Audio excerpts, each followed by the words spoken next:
एक युवक अपने नए घर में शिफ्ट हुआ। नया घर, वहाँ का वातावरण उसे बहुत पसंद आया। लेकिन एक बात थी जो उसे खटक रही थी। जब से वो वहाँ आया था, तब से किसी कुत्ते के रोने की आवाज़ उसे लगातार परेशान कर रही थी।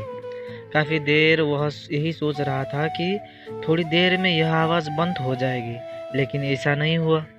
बल्कि कुत्ते के रोने की आवाज़ दिन भर आती रही। अगले दिन भी जब कुत्ते की रोने की आवाज़ बंद नहीं हुई, तब युवक ने न रहा गया।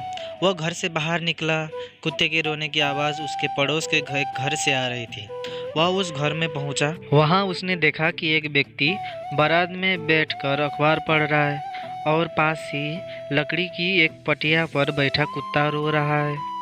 यह नज़ारा देख युवक कुछ हैरान हुआ।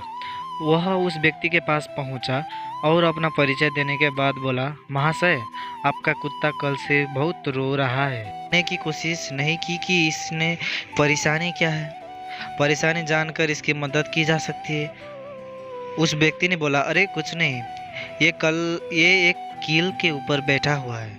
वो कील इसके पेट में चुभ रहा है, इसलिए ये रो रहा है।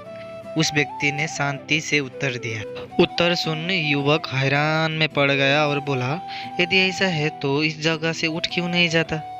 क्योंकि इसे अभी बहुत दर्द नहीं हो रहा है। जब दर्द इसकी सहन शक्ति से बाहर हो जाएगा तो ये खुद ब खुद यहाँ से उठ जाएगा।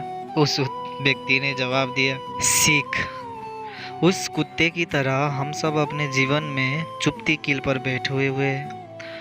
हम में से कुछ जॉब की चुप्ती किलो में बैठे हैं, जहाँ हम अपने नेचर ऑफ जॉब से संतुष्ट नहीं हैं, बॉस के व्यवहार और वर्क इन्वायरमेंट से खुश नहीं है। जो सैलरी हमें मिल रही होती है वह हमें अपनी मेहनत के मुकाबले बहुत कम लगती है। उस जॉब में डेवलपमेंट और ग्रोथ के अवसर बहुत कम नज़र आते। इस कारण हम अपने आए दिन जॉब को लेकर शिकायत करते रहते हैं। लेकिन इतनी शिकायत के बाद भी वह जॉब करते चले जाते हैं।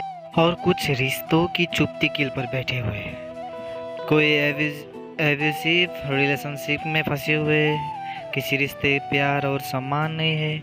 कई रिश्तों में आ रही है दूरी से परेशानी है, तो कोई अपने पार्टनर के धोखे से दुखी है। लेकिन सब कुछ जानते हुए भी सब कुछ सह रहे हैं। कुछ आर्थिक परेशानियों की चुप्ती किलो पर बैठे हुए हैं। खर्च बढ़ते जा रहे हैं पर उससे अनुपात में आय नहीं बढ़ रही है। जिम्मेदारी बढ़ती जा रही है लेकिन उन्हें निभाने के साधन सीमित थे। घर, गाड़ी, बच्चों की पढ़ाई, शादी जैसे कई खर्च सामने नजर आ जाते हैं और अपने हाथ बांधे से महसूस होते हैं। इन सब के अलावा भी कई किले हैं जो हमें चुभती रहती है, जैसे स्वास्थ्य, परिवार, दोस्ती, बुरी आदतें जैसी कई किले। हर किसी के जीवन में इस तरह की कुछ किले हैं जो अपनी चुभन से परेशान करती रहती है। कुछ को छोटी कीलें चुभती रहती है, कुछ को बड़ी। कुछ को ऐसे कील चुभ रही है तो कुछ को एक साथ कई किलो की चुभन सहने पड़ती है। लेकिन हम उस चुभती किलो से छुटकारा पाने के लिए कुछ नहीं करते, क्योंकि हमें लगता है कि अभी इनकी चुभन या दर्द इतना ज़्यादा नहीं है। हम उस चुभन को तब तक सहने लग जाते हैं जब तक वह असहनीय नहीं हो जाता। ऐसे किलो की चुभन से छुटकारा पाने का उपाय तुरंत करना चाहिए, क्योंकि देर करने से समस्या बढ़ती है। हाथ पर हाथ धरकर बैठ रहने से कहीं भी समस्या हल नहीं होती। इसलिए जीवन के किसी भी क्षेत्र में समस्या सामने आए तो उसके निदान हेतु तुरंत प्रयास करें। ऐसा ना हो कि बाद में बहुत देर हो जाए। समझ रहे ना आप? आई होप कि इस कहानी से आप लोगों को बहुत कुछ सीखने को मिल रहा है। Thank you, keep watching.